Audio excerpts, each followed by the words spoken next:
Assalamualaikum warahmatullahi wabarakatuh. Perkenalkan, nama saya Fitriana Aulia Fitri Kurniawan, kelas 7B dari SMP Negeri 2 Bumi Nabung Timur.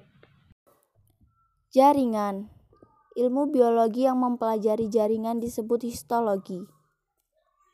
Jaringan merupakan kumpulan sel yang sama bentuk dan fungsinya. Jaringan tumbuhan berbeda dengan jaringan hewan dan manusia. Jaringan tumbuhan. Jaringan tumbuhan dapat dibedakan menjadi dua bagian, yaitu jaringan meritematis dan jaringan permanen. Jaringan meritematis tersusun atas sekumpulan sel yang selalu membentuk sel baru. Jaringan meritematis terdapat pada ujung batang dan ujung akar. Jaringan permanen dibedakan menjadi jaringan epidermis, jaringan pengisi, jaringan pengangkut, dan jaringan penunjang. Jaringan epidermis. Jaringan epidermis terdapat pada bagian paling luar pada tumbuhan. Fungsinya untuk melindungi jaringan-jaringan lain.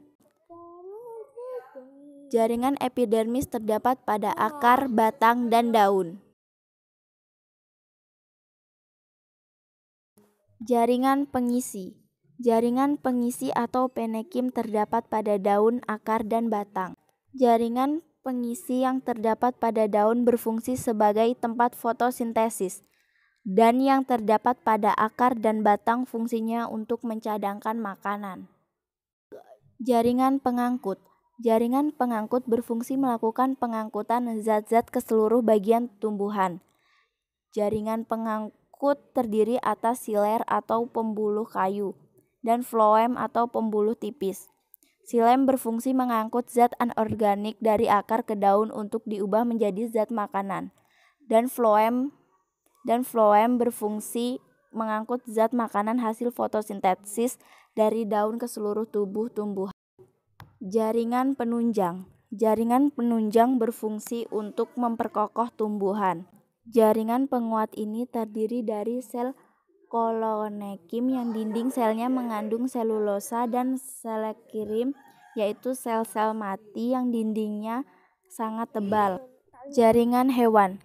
Jaringan hewan dapat dibagi menjadi 4 bagian, yaitu jaringan epitel, jaringan otot, jaringan syaraf, dan jaringan penunjang. Jaringan epitel. Jaringan epitel terdapat pada permukaan organ tubuh, misalnya kulit. Jaringan ini berfungsi untuk melindungi jaringan-jaringan lain. Jaringan otot. Jaringan otot berfungsi sebagai alat gerak aktif. Jaringan otot tersusun atas sel-sel otot. Jaringan syaraf.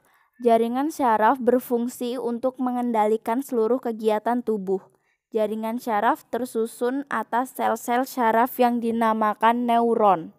Jaringan penunjang. Jaringan penunjang merupakan jaringan yang berfungsi untuk memperkokoh tubuh dan menunjang fungsi jaringan lainnya, misalnya jaringan tulang dan jaringan darah.